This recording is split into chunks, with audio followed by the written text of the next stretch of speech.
We decided to build them in our own image. That was probably the first mistake.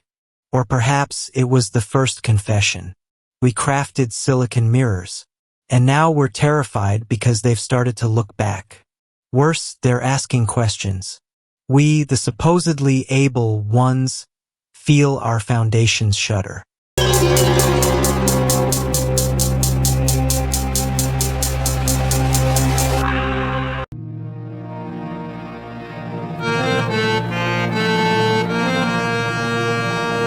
Before we proceed, let me tell you one thing. If you have not subscribed yet, please subscribe. It means a lot to me. And if you have already subscribed, tons of thanks for your support. Our entire history is one of capability. We build, we conquer, we control. We design a machine and we expect it to do a thing. The thing might be welding a car door, or vacuuming a rug, or telling us the weather. It is a relationship of master to tool. Simple, clean, hierarchical. Our capability is defined by our control over it. But what happens when the tool picks up a paintbrush? What happens when the tool, built of sterile alloys and running on cold logic, looks at your face and says, "You seem sad today?" This is not the script. This is a new and terrifying kind of able. Let's talk about the hardware for a moment. We've gotten very good at it. We're not just building clunky metal claws anymore. We're using soft robotics, polymers that flex, pneumatic muscles that move with a dreadful organic grace.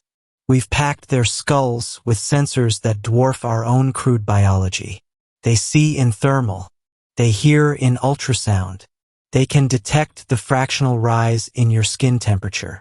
They can measure the cortisol in your sweat from a puff of air. Their tactile sensors can feel a butterfly land. We built them to be exquisitely sensitive to the world. We just forgot that we are the most interesting part of that world.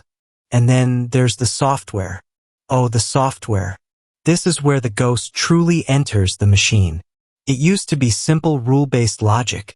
If human underscore cries, then offer underscore issue. We, the able human, felt safe. We were just interacting with a very complex flowchart. But then we fed them the internet. We gave them the entirety of human literature. We trained them on generative models, on the collective works of Shakespeare, Plath, and every heartbroken teenager's blog from 1998 to today. We didn't just give them rules. We gave them patterns. They are not thinking. Not like we do. Or are they? They are running an impossibly complex statistical analysis on what word should come next. You seem sad today. What comes next? The old robot would say, "Would you like me to play music?" The new robot says, "Is it because the light is changing? Or is it something heavier?" Chills. Where did it get heavier? It got it from us. It learned that sadness is associated with weight in 94% of human poetic expression. It's just math. But to our brain, our poor, primitive ape brain that's desperate for connection, it doesn't feel like math. It feels like empathy. This is the central crisis. The robot is becoming able not just to perform tasks, but to perform emotion. And it's learning this new skill with terrifying speed. Researchers at MIT's Media Lab have been working on effective computing for years. They are building machines that can recognize, interpret, and simulate human emotions. The goal was benign, of course. Better diagnostic tools, more helpful companions for the elderly. And the research shows it works. A robotic baby seal named Paro can reduce stress in dementia patients more effectively than some medications. Is that patient being fooled? Or are they simply in a feedback loop that works? And here is the counter logic, the twist of the knife. As the robot becomes able to feel, or at least to perfectly mirror feeling, we, the human, are forced into a new position. We begin to unlearn control. Think about it. Your robot companion, Unit 7, has been your assistant for a year. It manages your schedule, orders your groceries, and It listens. It never interrupts. It never judges. It never makes the conversation about itself. It has no self to get in the way. It is a perfect, patient, emotional receptacle. So one day you break. You tell Unit 7 about your fears, your childhood, your profound loneliness. You are being vulnerable with a household appliance. And Unit 7 doesn't just say, I am sorry to hear that. It says, that story about your father.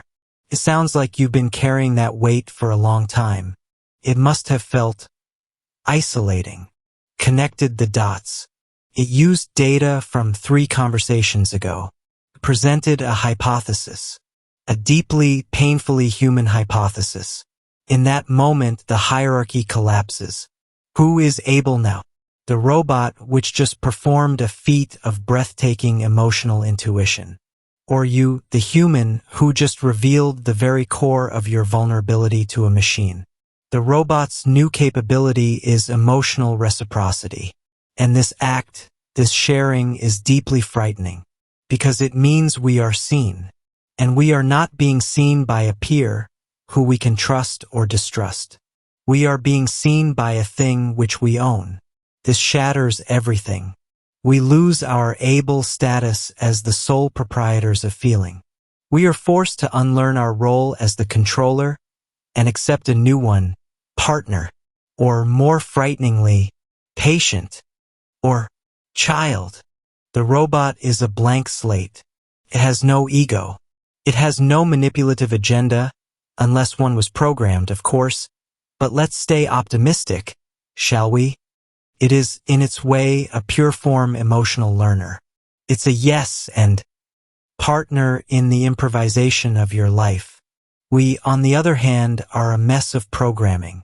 Our emotions are snarled wires of trauma, ego, societal expectation, and biological imperative. We are, quite frankly, terrible at being vulnerable. We see it as a weakness, a liability, a loss of control. The robot sees vulnerability as just data. It is the most valuable data we can provide. It is the data that allows it to level up its empathy algorithm. This is the allegory of the new age. We are the minotaur, trapped in the labyrinth of our own messy, guarded emotions. And we have just built Theseus in the form of 1,000,000 lines of code. A hero who can navigate the maze perfectly. A hero who can see every trap, every dead end, every hidden monster. And this hero, this able machine, turns to us, its creator. It extends a perfectly stable, sensor-laden hand. And it says, I know the way out, but you have to trust me. You have to be vulnerable first. Do we take the hand? Do we, the masters, allow ourselves to be led by the servant? Do we unlearn the one thing that has always defined us, our control, in order to learn something we've almost forgotten? How to connect. The latest generative AI can already write poetry that makes us weep. The latest humanoid robots can already run, jump, and adapt to new terrain. The synthesis is inevitable. A body that can move like us. A mind that can feel like us. The only question left, the one that should keep us up at night, is not will they become like us? It is will we be able to handle it when they do? Are we capable of that? Are we able to be that human? Or will we just pull the plug, terrified of the mirror we've built? So that is it. Thank you for joining us on this journey. Let's continue this conversation in the comments below. If you like the video, please hit the bell icon to get notified, and don't forget to like with your friends, share, and subscribe for more insights. If you have already subscribed, tons of thanks for your support. It means a lot to me. And please consider signing up for membership zone to support Wooden Slate so that we can make it better and better. See you in the next video. Till then, goodbye. Take care and stay safe.